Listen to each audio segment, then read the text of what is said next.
Hello, welcome to PODnas. This is a sports show with some Southern and Cajun flair. I'm Daniel Hawks. That's Jarrett Roser. Today, we are going to go over the Saints' first preseason game and go through this schedule, see what they are going to finish as, probably last. But, Jarrett, how are you doing?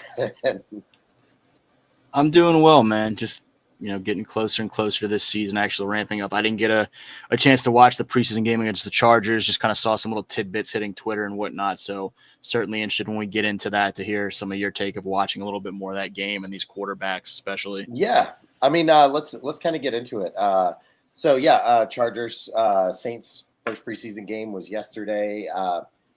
Spencer Rattler, played a couple of series in there, was able to get them down into the red zone, but it just stalled out. There was the Chargers had the best red zone defense in the entire league. And even in the first preseason game, it looked like that kind of came through. They stopped them short. It was a little disconcerting to watch Spencer Rattler not be able to even get a pass off. Not turn the ball over, but in the red zone, there were a couple of pass plays where it just looked like and several times actually rewatching some of the snaps this morning, there was a couple early reads in his progression that might have been the better option, but he just held onto the ball a little bit too long. And then Tyler Shuck just kind of he was just kind of gunslinger mentality. It felt like when he got in there.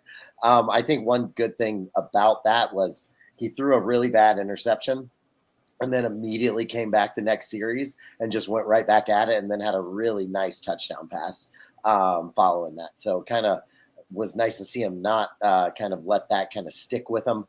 It was within his first one or two series. I forget when the interception was, but so that was kind of, I think, my two biggest takeaways. The defense looked pretty, solid. They also, I believe, had a red zone stand as well in there. Just from the little bit of stuff that I watched so far, the offensive line looked pretty okay. Wasn't great, but it wasn't bad. Optimism isn't the right term. I mean, obviously the final score is 27-13, but I think there were a couple tidbits of a team that kind of knows that they are growing in a bunch of different areas this year. And there were a lot of guys out there trying to show what they could do and play as hard as they can for at least the first preseason game. So if that's the kind of mentality that they're going to come in within each week of the season, not going to say that they're going to win a lot of games, but I do think they might be a little bit of a harder out than people are giving them this year. And I think as we get into some of the game schedule stuff, there's going to be kind of 2 points I wanted to make before we dive into it. Is one, if we come off kind of pessimistic about this season, and we've both kind of been upfront about the fact that we think it's a multi-year process. I was going to say, because to really rebuild this. But last year, a season where you went in and I don't think there was a ton of confidence. I think we going through the schedule last year sat up closer to 500 and felt like we were kind of down on the team, but we're still giving them the benefit of the doubt in a division that was, among the weaker divisions we thought going in the league. And so as much as we could have been viewed as, not overly optimistic about last year, we still overshot what ended up being the result on the field. And so I certainly don't think, regardless of where we project this team this year, I don't think that we're inherently pessimistic about this Saints team by any stretch of the imagination. It's just a year where you have an entirely new staff coming in, trying to rebuild a lot of what was not there at this point. Not saying that the cupboard was completely bare, but it was not a great team last year by any stretch. And so we look at it as kind of a multi-year process to get back where we want to talk about this team as a playoff team and whatnot. And also, as there's going to be times where we look at this schedule and say, man, if you want to be this or whatever, you've got to get one of these games or come out of this stretch with this type of record or whatever. And I don't really know what that outlook actually is, because if you're in a position where you want the best pick, maybe, what do you want to happen with this schedule? Do you want to sneak an extra win out there and potentially be a 5-win team or something? Or do you want to not hurt your draft stock at a certain point? And so how we kind of diagnose this year as a whole is going to be interesting when we get to some of those game by game and, stretch by stretch spots. Yeah, and if they do decide, because I do think that was one of the biggest things from last year to this year. I think last year the Saints were still, at least from the front office and what they were projecting out to their fan base, that they still thought that they could compete, and they still thought that what they had done the last decade or so of kind of pushing all of these contracts down the road wasn't finally like what it was. The bell tolls due. Is that the saying?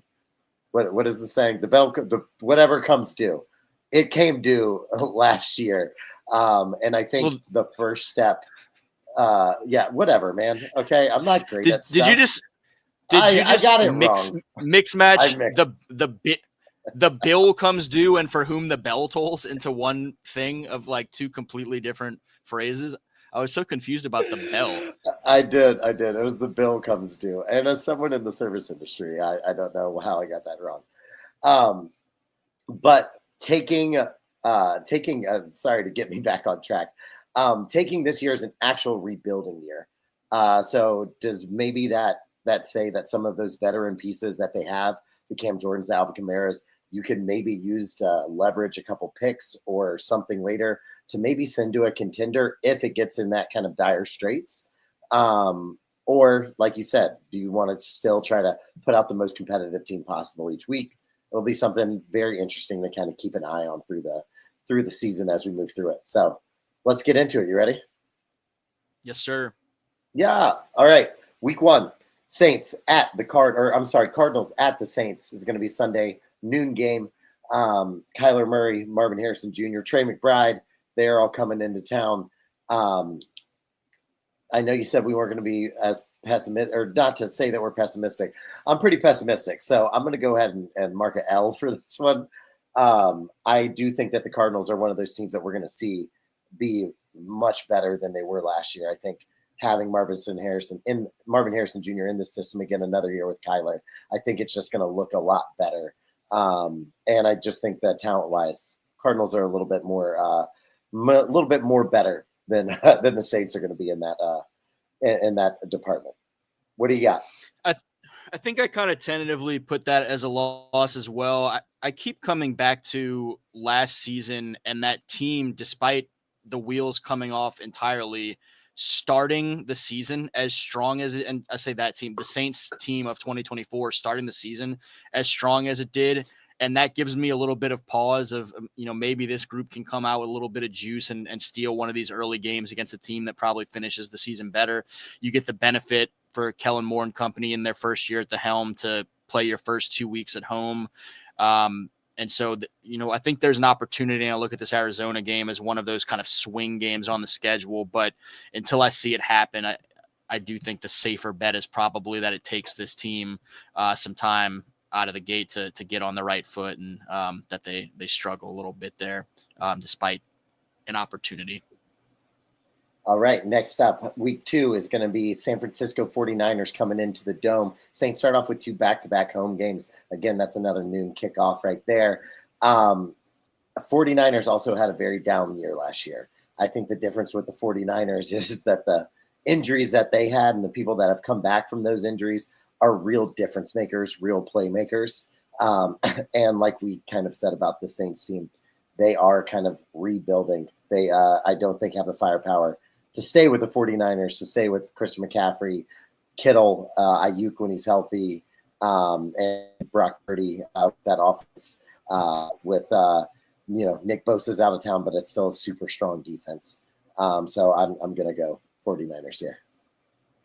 Yeah, this is one of those spots, like I mentioned, where I think, depending on how you look at it, if you're going to steal one of the first couple games, I think you probably want to steal that week 1 against Arizona. Yeah, but ultimately, at the end of the season, if we're looking back at it, you might not want to have won any games that hurt your draft stock. But I do think that the 49ers are going to prove too much. You just talked about watching in the preseason that the O-line was not terrible, but not overly encouraging, and that's not a situation that I want to be saying about my O-line early in the season when I know the San Francisco 49ers are coming to town. And so I agree with you, a loss in week 2.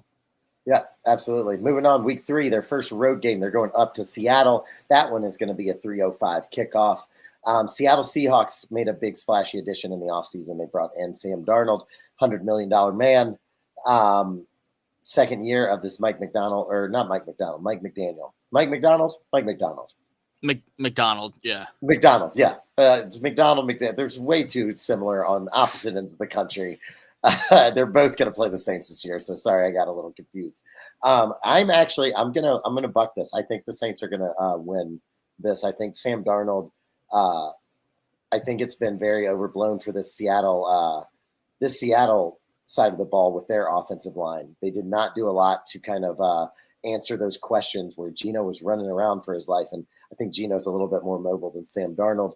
I'm going to go with Saints get their first win here. I don't think this is going to be, even though, like we said, we are pessimistic, I don't think this is going to be one of those years where there's just one person that is one team that is completely out of the loop and can't even buy a win until December, January. I don't think it's going to be like that. I think you might see a couple 1-5, 1-6 teams, but I think some teams will be able to maybe steal something here or there. And I think this is a very stealable game for the Saints, even though it is up in Seattle, up with the 12th man. I'm going to give them a W.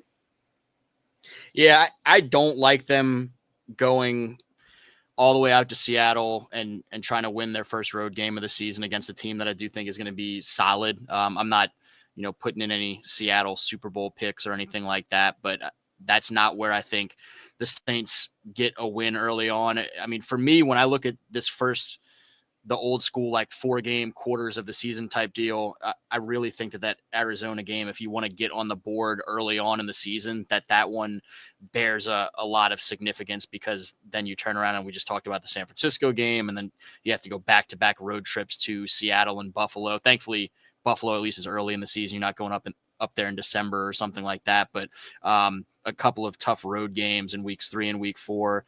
And I'll take the Seahawks as the team that I expect to win in week 3. I think I maybe just have like a very visceral memory of how Sam Darnold was in that playoff game last year. And just outside of 14 games last year, how Sam Darnold has been his entire NFL career. And last year, Kevin O'Connell and Justin Jefferson really help a brother out.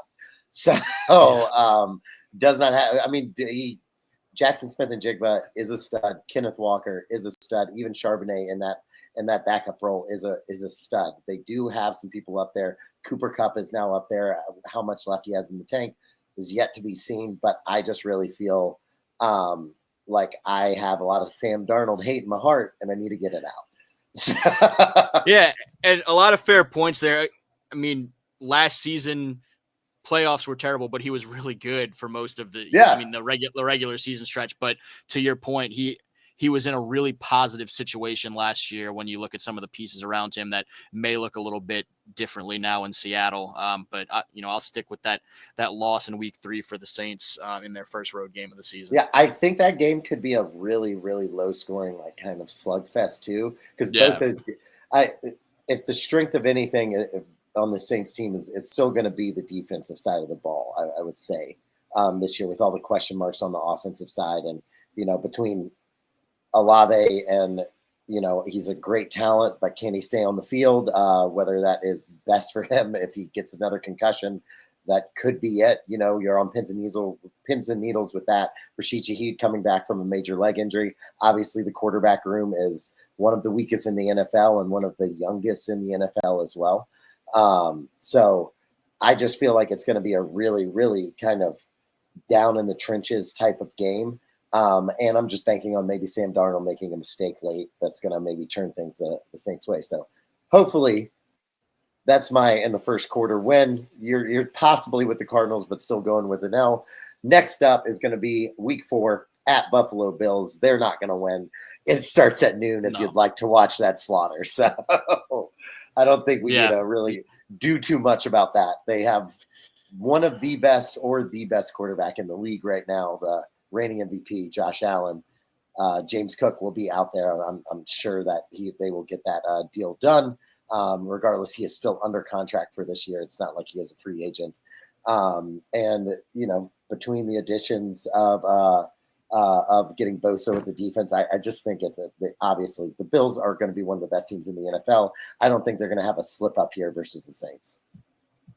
No, I'm with you. The Saints go on the road and lose that game to a Bills team that continues to have title aspirations and is trying to get back over that hump.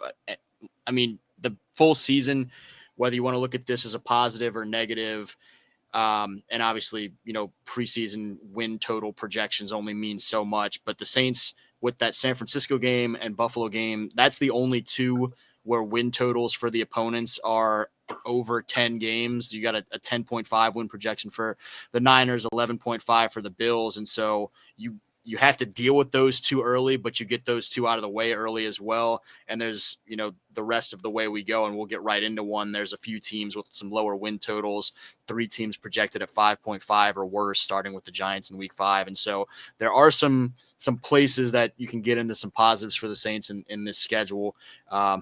On the road, week 4, Buffalo is not really a great lie for New Orleans, though. No, next week, though, week 5, they do have an opportunity to maybe get back on the straight and narrow. The Giants are coming into town. The Giants also figure to be one of these teams that is kind of struggling to find what is their new offensive identity. Obviously, LSU's own Malik Neighbors is their stud over there. They drafted Cam Scatterbo, drafted Jackson Dart as well. I think probably at this point you'll probably still see Russell Wilson. They've got Jameis Winston in the building too. I don't think this is going to be a great game. I do think that this is a game that the Saints could steal, and I am going to give them another win right here. Yeah, this is a game that feels like it is likely ugly as hell, and that if you're if you're not particularly interested in either one of these teams and you're not an absolute sicko, you probably don't want to waste your time watching it because it just feels like it's going to be an ugly Sunday afternoon in the Superdome. But it's a spot that sets up well for the Saints to be able to be at home against another team that is not projected to have a great year. They pose challenges. You mentioned Neighbors. He had a great season despite everything else going on in New York last year. But that's one that you get into that conversation of, man, if the Saints are going to win some games, that's one they probably need to win. And I'll go ahead and give them a W there. Yeah. All right. Next up is going to be week 6, Patriots. It's going to be at 3:25. So it's that afternoon game. It is also in the Superdome as well. A lot of people that I've listened to, that I've heard, have been talking about the Patriots with a Vrabel bump, a head coach bump because of their new coach, Mike Vrabel. And I'm going to be one of those people as well. So I do think the Patriots are going to just be better this year, coming along from what they drafted in their running back, the other guy out of Ohio State, between him and Drake May, and then some of these younger wide receivers coming along. I do think that Patriots are going to progress by a big margin moving into this season. So I don't think that. I just think that, again, this is one of those games where maybe I think the Saints could win. They could be competitive, but I think that because of the situation that the Patriots are going into with their coaching staff, and Vrabel's been around the league for a long time. Kellen Moore has too, but as a head coach has not had that opportunity yet. I think this could just be, hey, the head coach is going to get you through this. It's going to get you a win on one of those close, ugly games where it's two kind of younger teams kind of vying for their position and what they're going to be moving forward. So I'm going to give it to the Patriots here.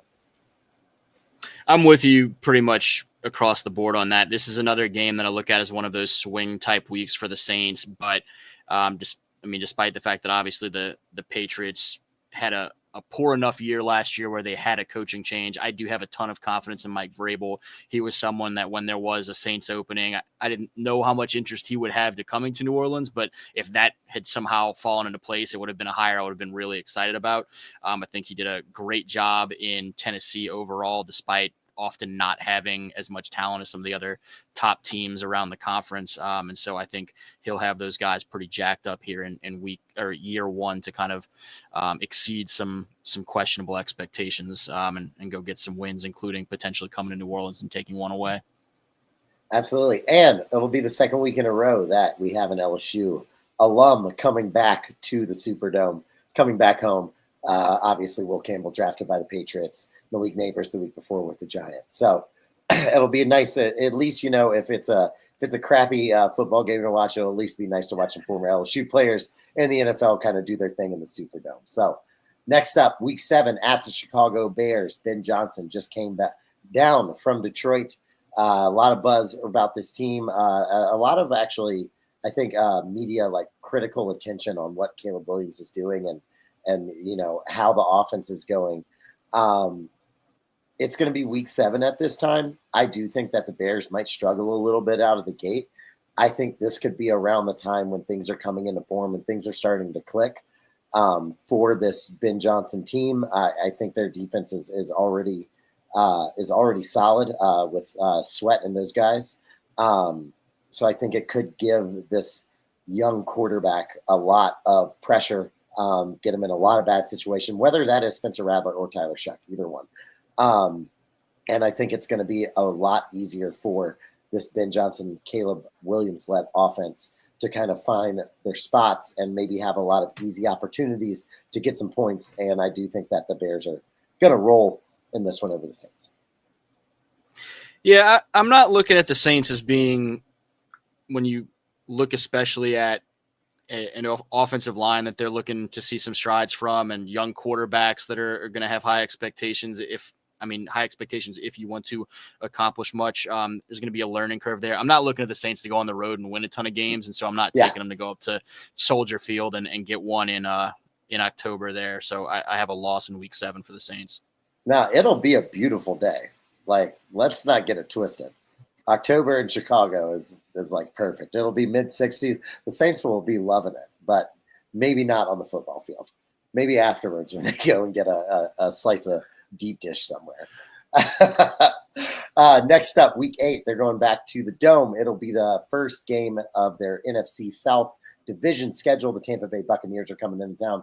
3:05 game. Bucs are one of the best offenses. They are going to be the favorites to win this division, and rightfully so. They've won it, I believe, 3 out of the last 5 years. So I'm not going to go against them here. I think the Bucs are going to roll.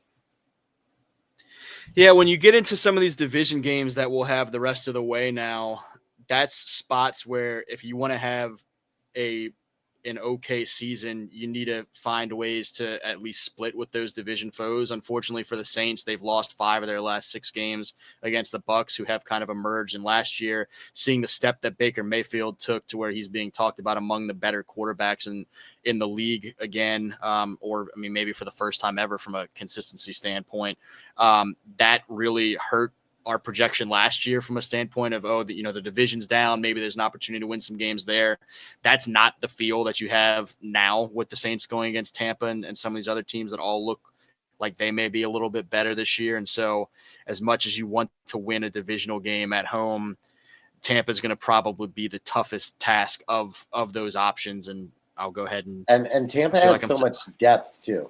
Like on the offensive side of the ball, I haven't looked too much on the defensive side, but obviously I've been prepping for all. You've been doing your fantasy football, fantasy stuff that's been coming up. But Chris Godwin's coming off a dislocated ankle. Reports are that he may not be ready for week 1, but that he is going to come back this year. But then they went and drafted Emeka Egbuka, who, from all accounts, even from Baker Mayfield in interviews, he's been doing absolutely great. And is really taking strides as possibly one of those rookie wide receivers that has a really high floor moving into the season, especially if Chris Godwin is dealing with this injury. Bucky Irving in that backfield. You've obviously kind of talked about Baker Mayfield. Bucky Irving in that backfield, but then right behind him is Rashad White was there, but they also have this kid that was from Syracuse, undrafted rookie.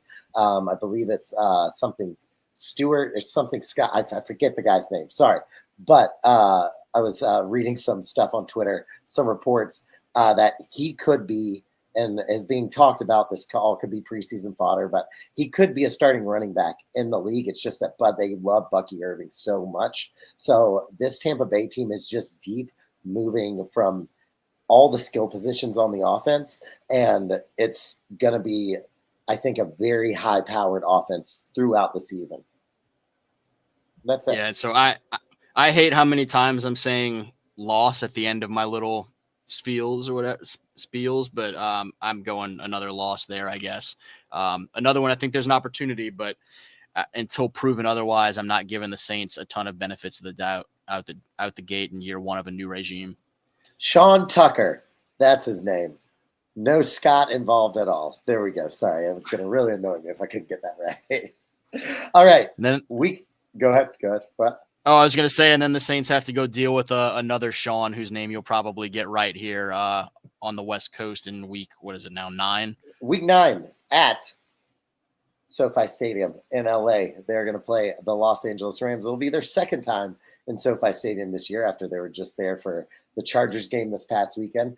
But Sean McVay, I believe, is who you were alluding to. I think the only way that this maybe is even a close game is that if Matt Stafford doesn't play. This is one of the behind that is, I believe is it Carson Wentz is the backup? I don't know, but they're going to lose. This is one of the first losses I put down on the schedule as I started to piece it all together. And so at this point, this one was the first one. This was pretty high up there among the first losses. I mean, the first. Oh, they have Jimmy Garoppolo as the backup, by the way. So, I think Jimmy Garoppolo could lead a offense against the Saints defense. Yeah. Plus, he's out of Vegas. He's away from all those strip clubs. You know, he could really have his head in the game, even if Matt Stafford isn't there. So. Yeah. Yep. All right. So I'm sitting there right now. I don't think the Saints at this point are going to be a 1-8 team. I think they find a way to take another one, but just doing wins and losses, that's where I have them sitting at that point as they get to the midway point of the season. Yeah. So you've got them 1-8. I've got them 2-7. Moving on, a winnable game. This is still, but every year that the Saints play the Panthers, it seems like it's going to be a winnable game, and it always ends up being a very close, nitty-gritty game for these two division rivals. So they're playing the Panthers at noon on that week 10. It is November 9th now. It's at Carolina. I'm just going to give this one to the Panthers because it's at Carolina. I think these two teams split. I think they're, fairly even on everything except maybe quarterback and probably that wide receiver room now as well. But I'm going to give the home team the nod here and give the Saints another L. That's how I had it originally. I'm going to flip it and give the Saints a win just because, again, I don't think the Saints are getting to that bye as a one-loss team. And so, as a one-win team, I think they get another one somewhere. And since I haven't given it to them anywhere else, I could certainly see this turning into one of those situations where I expect the Saints and Carolina to split and each home team win, but instead the Saints somehow pull out the one earlier. And then I think, okay, well, you already went to Carolina and won, now just beat them at home later in the season. And they let that one get away from them somehow. And it frustrates me even more that they let the home game get away. But I'll go ahead and give the Saints that win to go into the bye with 2 wins total, which I think is ultimately the ballpark with where we're looking at of probably a 2-win team. We should call this season Saints 2025 season Manifestation Frustration. Is that sure? Yeah. Print the T-shirts. Okay, yeah, I'm here. Let's do it. Let's do it. I don't know. I'm not doing great at talking today. Next up is going to be that bye week 11. So we're going to go right past that and go into week 12. It is the Falcons' first game of the Falcons and Saints rivalry. Always a big. JID just dropped it several times in his new album, God Does Like Ugly, which is a really good album. I don't know why I'm plugging that. I've just been listening to it all the time. Saints Falcons is going to be that 3:25 game on week 12. This is at home. This is in the Dome. I still just think that I think this Falcons team is probably going to be on the heels of the Bucs to maybe take the division championship this year. I don't think the Saints have enough firepower to stay with them. So I'm going to give the Falcons a win here. I'm glad to be optimistic in a spot where you're not now, because you've been a slight hair more optimistic in some places than I think I have been, as much as we both have this team losing hella games. This is a spot where, you come off the bye as the Saints. Atlanta, meanwhile, had their bye earlier in the season, week 5, and has 2 road trips, and then has to come home and play a divisional game against Carolina. And these Atlanta and Saints games just feel like they're always chaotic, often close, have the propensity for surprises along the way. It's just one of those type of rivalries. And so the opportunity to host a game coming off of a bye against your division rival, I'm going to give the Saints a win there to get their 3rd of the year. All right. We love to see it, And now for the other Mike. We've had 2 Seans. Now we're going to get to the other Mike of the podcast. Week 13 at the Miami Dolphins. Noon kickoff there. Dolphins are a weird team to kind of pin down. And who knows, by this time, Mike McDaniel's seat is, I think, one of the hotter seats in the NFL moving into this season. So the Dolphins could be completely off the rails by this point. That is a very real possibility by this late in the season. Mike McDaniel could no longer be there. They could have moved on from Tua and then go to their backup, which I believe is Tyler Huntley. I've got no clue. I'm going to go and I'm going to say, I'm obviously leading up that I do think that maybe Miami will have fallen off the rails. I'm going to go ahead and give the Saints a win here.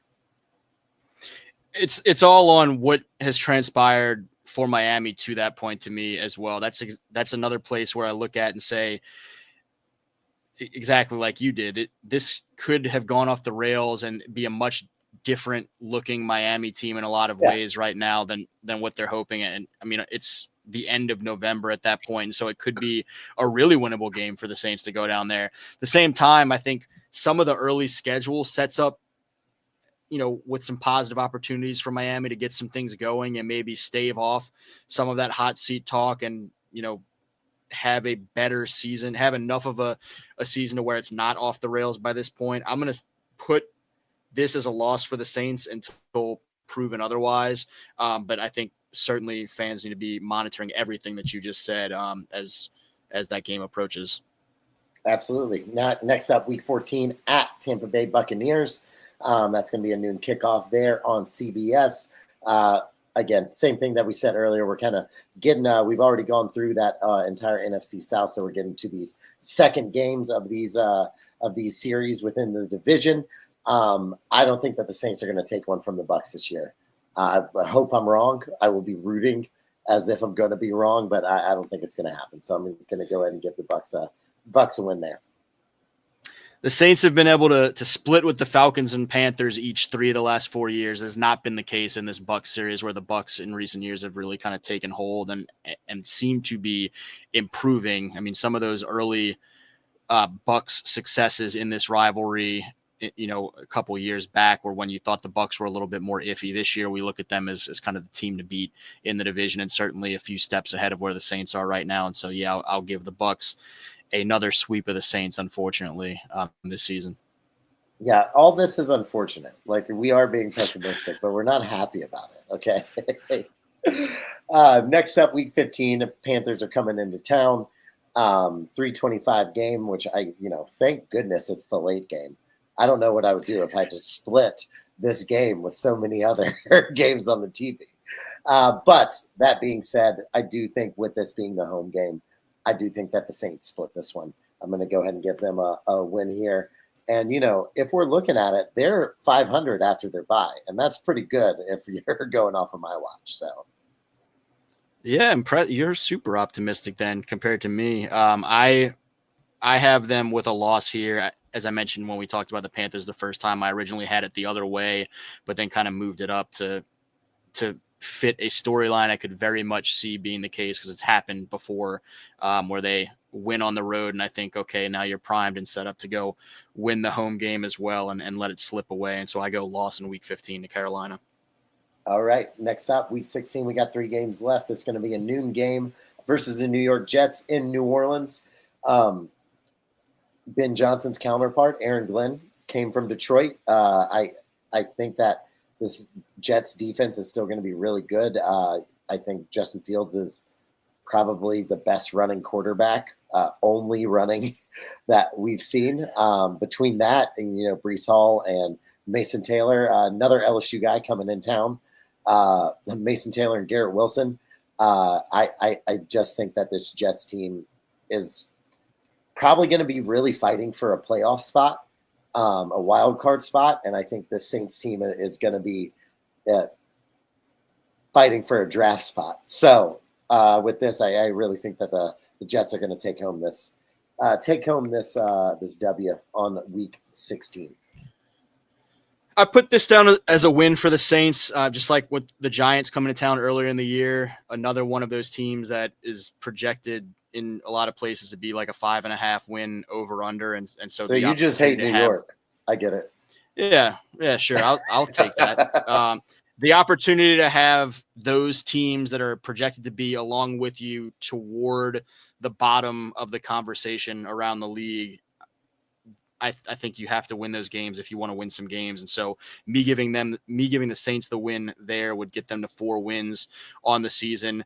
All that being said, I do think there's an opportunity there for the Jets to surprise some people and it really look like just getting rid of Aaron Rodgers proving itself to be a really nice net positive. Yeah. To be honest with the Jets, they're a team that I think is going to surprise people.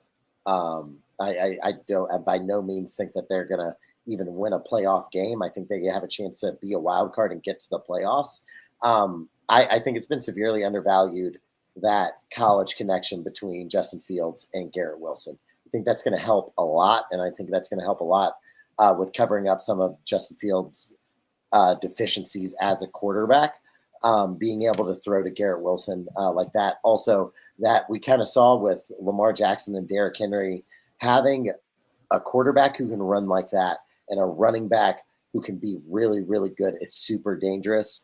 And I think that the Jets are going to control the clock for a lot of the game and kind of make the plays that they need to make to maybe be one of those surprise teams where we're looking at them kind of like the Bucs were last year, or how the Rams were in the NFC last year, where they kind of barely get in there, but then they might give someone a really good fight, because I do think that Aaron Glenn defense is going to be stout, and if the offense can just hold on to the ball and not turn the ball over, that's going to be a winning football recipe for them. Yep. I'll stick with a win for the Saints against the Jets, but everything you say is certainly holds true and is something to watch out for. That's my one take. So. Yeah, that'll be and just like to spoil some of it, that'll be my last win of the season for the Saints. And I think that's the ballpark where the Saints are. I have them, with a 4-win team. What I really do appreciate you though, Jarrett, is that you're sending them off with a win at home. So that's super nice of you. Really appreciate it. Next up, we obviously got a little foreshadowing of what Jarrett is going to choose these next 2 games, and we'll go through them. Next up is going to be the Tennessee Titans. That's going to be a noon game on week 17. That is right after Christmas. It is December 28th at Titans. I'm going that the Saints are not trying to win any more games this year by this point, and think that the Titans are going to be trying to build their young quarterback up, and maybe not trying to lose games. Doesn't mean that they'll do that, but I think it'll be a very different approach to kind of what the sentiments are in the building at that point in time in the year, whether or not their win losses are even close to each other. I do think that the Titans are going to pull that one out, and it's going to be a loss for the Saints. We already talked to you about that. If you got anything else to say, go ahead though. Yeah, it's just a game where I feel like you can walk away where even if the Titans had a bad season, it feels like an opportunity that is primed to be one of those positive flashes for the Tennessee fan base of, look at some of those moments Cam Ward had in this late season game that, you can build on something from there. The fact that Tennessee gets it at home, a place where regardless of who's been the quarterback or what those teams have looked like, I feel like there have been some really frustrating games for New Orleans in Nashville. And so that's a spot that I look at, despite the fact that Tennessee is very much a building team and has a lot ahead of it in its own right, that I think it's one that they'll they'll be kind of primed to maybe turn into a positive to hope that it's a building block for the future. Absolutely. Agree with you. And week 18 is going to be versus the Falcons. That is obviously TBD with all of the playoff implications and things. The NFL does not drop that time or what channel it's going to be on until about a week or 2 weeks before there. So Falcons at Atlanta for the Saints to end the season. Atlanta's a tough place to play, especially when they're your most hated rival. So again, not a great season for the Saints is what we're projecting, and unfortunately, I'm going to give them an L, just like you going into this last game. But I hope we see some things, like you just talked about with Cam Ward. I hope we see some flashes from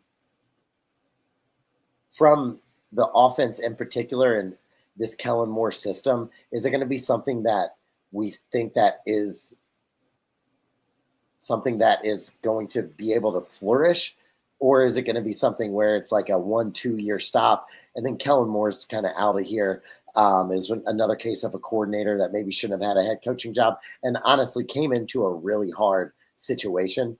But I think by the end of this year, we'll kind of at least get a little bit of a sense of the direction that this Saints team is going to be trying to move in. And that's kind of what I'm going to be looking for throughout the year as we're kind of watching these games. Yeah, and I do have a lot of optimism for Kellen Moore and the complete staff that he's brought to New Orleans. I think there are some really good coaches there. There's a lot of reasons to be optimistic for the potential trajectory of the franchise as a whole. We've talked about it so many times before. I don't think it is a quick fix because I think there were a lot of things that needed to get cleaned up roster-wise and that it's going to take a little bit more time. And now you're going into this season with some young, unproven quarterbacks that have some growing pains ahead of them along the way. Similar sort of storyline with offensive line and so forth. And so I do think we'll see some flashes. I think it'll be a place where you can build forward from. I just think this year in particular is going to be kind of a tough one.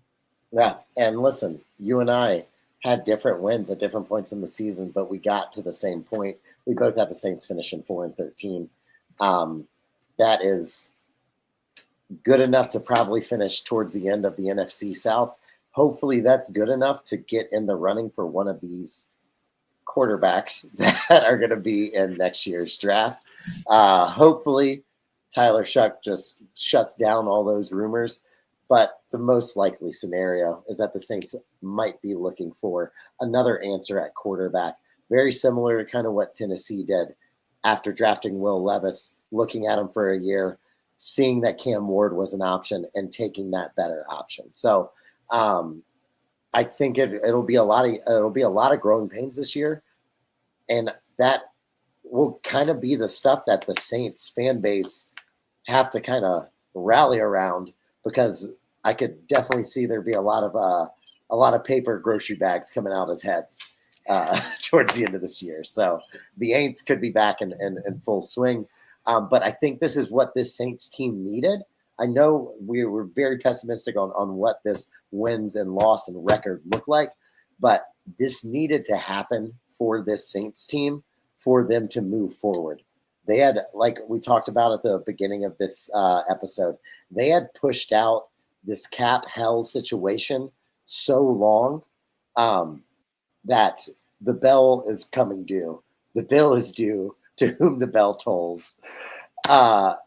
This is finally happening, and you got to bottom out before you can come out of this. So hopefully last year and this year is that rock bottom that we're looking at for the Saints franchise to maybe make it a turnaround and be one of those consistent teams and franchises like they were the entire 2010s. I've got nothing to add to that. The bill due, the bell due, the bill toll, all of that. Yeah, I like make it. I left you speechless, and that's all I wanted to do this entire thing. We're going to keep you updated on every single Saints game. We're going to have a recap beginning of the week, and we will let you know what we saw, what we didn't see, and what is to look forward to this entire Saints season. We're excited to get back into football. I know I am. I know Jared his plate is already full with everything going on. Is there anything coming up on Louisiana versus all y'all that the people should know about? I mean, it's just going to start getting pretty hectic here with, obviously we're talking some Saints. It's going to be a lot of college stuff, a lot of high school stuff. The college season starts even sooner, regular season wise, than what we're looking at with the Saints stuff. But it's getting hectic for sure. If this is too much of a surprise, I'll just cut it in post. But can we talk about the website? Can we tease that at all? Yeah, I mean, there's a website coming. Keep an eye on it. Yeah, what a tease. I love that. Oh, that makes me feel like I'm in a trailer with some popcorn waiting for the movie to come on. That's how good that trailer was, Jared. But there will be a Louisiana versus all y'all website coming, a bunch of content for teams all around the state and all the stuff that you already love when you go check out the Twitter, LA versus all y'all, or go on the Instagram, which is also LA versus all y'all. All that stuff will be in one place for y'all to be able to check out everything from the Louisiana versus all y'all team feed, everything that's going on. It'll be one of the best sites on the internet. I'm already booking it.